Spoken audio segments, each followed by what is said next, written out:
प्यारे विद्यार्थियों, आज आप लोगों को क्लास 10 का त्रिकोणमिति से मैथ चैप्टर 8.1 से बताने जा रहे हैं।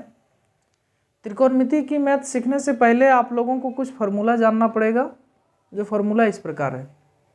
तो हम देखेंगे त्रिकोणमिति का मतलब होता है तीन कोणों का मापन, और तीन कोणों का मापन यानी तीन कोण त्रिभुज में देखने को मिलता है।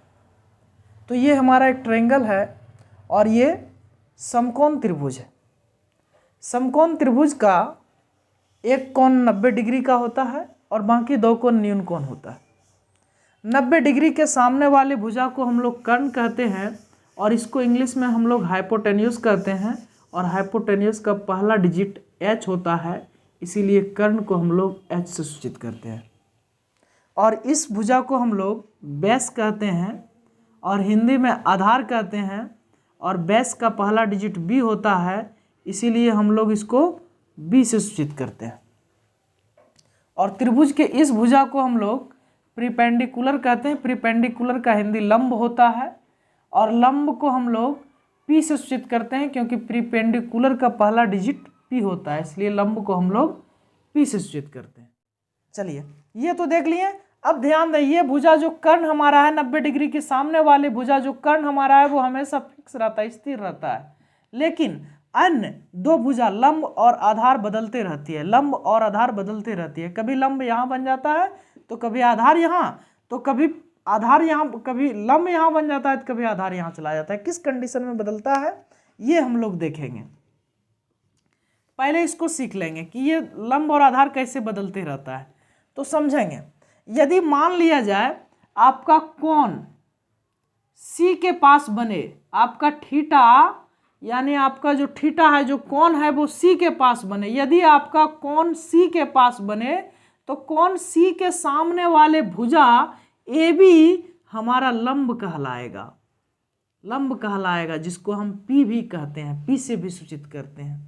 यदि आपका थीटा, फिर से एक बार सुनेंगे, यदि आपका थीटा यानी यदि आपका कोण C के पास बने तो कोण C के सामने वाले भुजा AB हमारा लंब कहलाता है, यानी P कहलाता है। और जब ये लंब कहलाएगा तो ये बचा हुआ भुजा को हम तो समझ लेंगे कि ये आधार कहलाएगा, और आधार को हम लोग सूचित करेंगे B से। कब? जब आपका थीटा, जब आपका कोण C के पास बनेगा तब।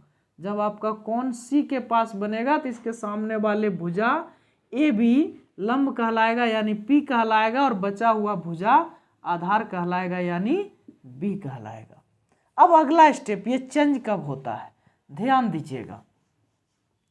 ये चेंज कब होता है? जब आपका कोण A के पास बनेगा, यानी एंगल यानी थीटा आपका A के पास बनेगा। जब आपका कोण A के पास बनेगा तो कोण A के सामने वाले भुजा BC लंब कहलाएगा यानी P कहलाएगा। और जब ये लंब यानी P कहलाएगा तो ये बचा हुआ भुजा आधार कहलाएगा यानी B कहलाएगा। ये कॉन्सेप्ट क्लियर हो गया? फिर से एक बार सुन लेंगे। यदि आपका थीटा, यदि आपका एंगल A के पास बनेगा तो एंगल A के सामने वाले भुजा BC लंब कहलाएगा यानी P कहलाएगा। और जब ये लंब यानी P कहला गया तो ये भुजा, बचा हुआ भुजा आधार यानी B कहलाएगा। ये कंडीशन रहेगा।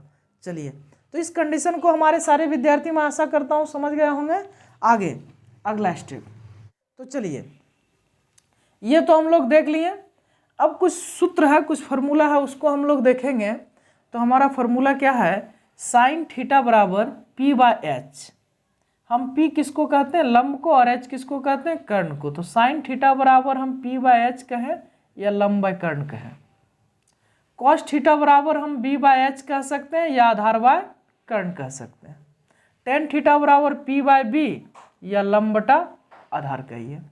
कॉट थीटा बराबर B/P या आधार बटा लंब कहिए। सेक थीटा बराबर H/B या कर्ण बटा आधार कहिए। और कोसेक थीटा बराबर H/P या कर्ण बटा लंब कहिए। कुछ फार्मूला यहाँ भी है, इसको हम लोग देखेंगे। ये पाइथागोरस के नियम से ये फार्मूला आता है। ये फार्मूला है h² बराबर P² प्लस B²। इसको हम इस तरीके से भी लिख सकते हैं कि h बराबर root under P² plus B², P बराबर root under H² minus B²। और b बराबर root under H square minus P square. तो इस तरीके से ये हमारा पाइथागोरस का फॉर्मूला रहा, ये हमारा साइन थीटा कॉस थीटा का अनुपातिक फार्मूला रहा। तो इस फार्मूला को हम लोग देख लिए। चलिए आपके स्क्रीन पर कुछ फार्मूला दिख रहे हैं, इस फार्मूला को आप लोग नोट कर लेंगे, उसके बाद आगे हम मैथ की ओर बढ़ेंगे। तो आपके स्क्रीन पर कुछ फार्मूला दिख रहा है, जैसे साइन थीटा बराबर 1 कोसेक थीटा, कोसेक थीटा बराबर 1 साइन थीटा, कॉस थीटा बराबर 1 सेक थीटा, सेक थीटा बराबर 1 कॉस थीटा, टेन थीटा बराबर 1 कॉट थीटा, कॉट थीटा बराबर 1 टेन थीटा, और टेन थीटा बराबर sine theta by cos theta, और cot theta बराबर cos theta बटे साइन थीटा। चलिए आपके स्क्रीन पर एक और फार्मूला दिख रहा है, आप लोग देख सकते हैं, sign square theta plus cos square theta बराबर 1। और ये पूरे फार्मूला को आप लोग एक बार ध्यान में ले लेंगे। Sine square theta plus cos square theta बराबर 1, और sec square theta minus tan square theta बराबर 1, cot square theta minus cosec square theta minus cot square theta बराबर 1। और इसी से इतना सारे फार्मूला तैयार हुआ है। ये फार्मूला को आप लोग एक बार ध्यान से देख लेंगे। तो ये सारे फार्मूला हो गया, जिस स्टूडेंट को इच्छा हो स्क्रीनशॉट भी ले सकते हैं। चलिए ये सारे फार्मूला आप लोग देख लिए, और आवश्यकता जो फार्मूला आ रहा है स्क्रीन पर उसका स्क्रीनशॉट आप लोग लेते जाइए। आगे हम बढ़ेंगे। इस वीडियो में हम लोग मैथ के सभी फार्मूलों को देखें, अगले वीडियो में मैथ बनाने के लिए सीखेंगे।